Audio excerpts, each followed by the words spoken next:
What was that? Maybe it was nothing. Nope, it is on your face and in your eyes. Yup, everyone's. Let me tell you a small, strange story. It starts right on your face. Yes, your face. Not on the top of your head, not on your hands, but right under your eyelashes. Have you ever felt a tiny tickle there and thought maybe it was something you never knew was hiding? So, here's the story. What are eyelash mites? Once there were tiny creatures living under people's eyelashes. They were so small that you could not see them, even if you tried very hard. You could not spot them in the mirror. You could not see them with a flashlight. They were too small, much smaller than an ant, smaller than a grain of sand. Some were only 0.3 to 0.4 millimeters long. Imagine lining up 5 of them just to cover the head of a little pin. Can you picture that? Would you be surprised? These creatures had little bodies shaped like tiny sticks. They had 8 small legs near their heads. With those legs, they held on to the little hairs around your eyes. They did not jump, they did not fly. They just crawled very slowly. If you could watch them with a big microscope, you would see them move like little wiggly worms with legs. But to your eyes, they were invisible. Have you ever wondered what might be in places you cannot see? People gave them a name. They called them eyelash mites. Scientists also called them demodex. There were 2 kinds. One liked to live right in the eyelash hairs, and the other liked to stay a bit deeper in the skin. Do you think you have both kinds? Or maybe just one? How would you even know? Does what they do hurt? These tiny creatures were busy. They stayed tucked inside the eyelash hairs all day long. They hid in the skin folds and tiny tubes where the hairs grew. But at night, something interesting happened. When people slept, the little creatures came out to move around on the skin. Can you imagine them crawling while your eyes are closed? Have you ever felt anything at night and wondered what it was? And here's the part that makes people sit up straight. Almost everyone has them. Yes, almost everyone. Not because they did anything wrong, not because they forgot to wash their face. It was just something that happened to almost every person in the world. Scientists checked many people to see if they had these tiny creatures. One scientist tested more than 2,000 people, and she found mite DNA on every single one. Every single one. Does that surprise you? Would you think maybe you're different? Or do you think you are the same as everyone else? The numbers get even stranger. Some studies said 25% of people who are 20 years old have them. 30% of people who are 50 years old have them. 80% of people who are 60 years old have them. And by 70 years old, almost 100% of people have 1,000 to 2,000 mites. Can you imagine 2,000 tiny creatures living on one person's face? Do you think you could feel them if you tried? Or have they been there your whole life without you knowing? But here's something even more surprising. These mites live only about 2 weeks.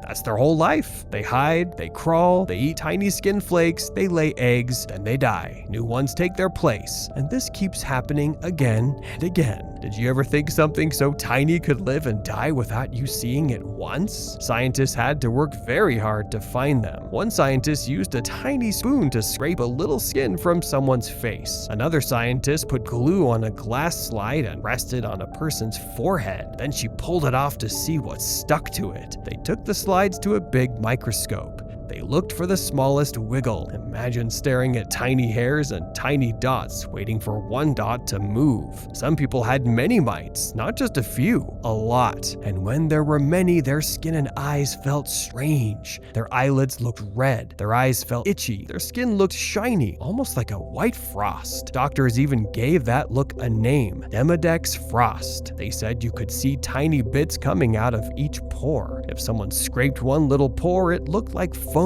with tiny creatures inside. What in the world causes it? But then scientists began to notice a pattern. When someone had too many mites, things changed. It didn't happen all at once. It happened little by little. Person's eyes felt tired. Their eyelids felt sore. Sometimes there was a tiny red line along the edge of the eyelid, almost like the skin was saying, hey, something's wrong here. The mites loved skin oil. They loved soft eyelashes. They loved tiny spaces where no one ever cleaned. When there was more oil or or more dirt, the mites found more food. When makeup was shared or not washed off, mites could get new homes. When someone grew older, their skin sometimes made more oil, and the mites grew faster. Some people had weaker bodies because of sickness or medicines, and their skin could not keep the mites under control. So the mites started growing in bigger numbers. One mite became many, many became a crowd, and the crowd became a problem. The person with too many mites began to feel strange things. Their eyes felt scratchy in the morning. Their eyelids felt sore or heavy. Sometimes the skin around the lashes looked red. Sometimes there were tiny white flakes at the bottom of each lash, like soft snow. These flakes were called cylindrical dandruff, and they were one of the first signs that the mites were now too many. The eyes also became dry. This happened because the mites like to crawl inside the oil glands near the eyes. These glands helped keep the eyes wet and smooth. When too many mites filled the glands, the oil could not come out. Then the eyes felt like sand had been sprinkled inside them. Things looked blurry. Blinking felt strange, like the eyelids were rubbing on dry paper. Some people woke up with sticky lashes. Some felt a tiny bump on the eyelid, almost like a little pea under the skin. This bump was called a chalazion, and mites could help cause it. Sometimes the eyelashes started falling out because the skin around them became weak. Sometimes the eyelashes even grew in the wrong way, turning inward and poking the eye. All this trouble came from creatures that most people never even knew were there. But the mites had another secret. They had nighttime habits. During the day, they hid deep inside the lash holes. They were still and quiet. But at night, when people slept, the mites crawled out. They moved very slowly across the skin. They looked for other mites so they could make babies. After the mother mites met their partners, they went back into the lash holes and laid many tiny eggs. The eggs became babies in about a week. Then the babies grew up and the nighttime crawling began again. If this tiny eyelash story surprised you even a little and you want to learn how to keep these little creatures from bothering your eyes, then please, for your own safety, watch my next video. I'll show you easy ways to keep you clean and a way to keep these creatures at bay.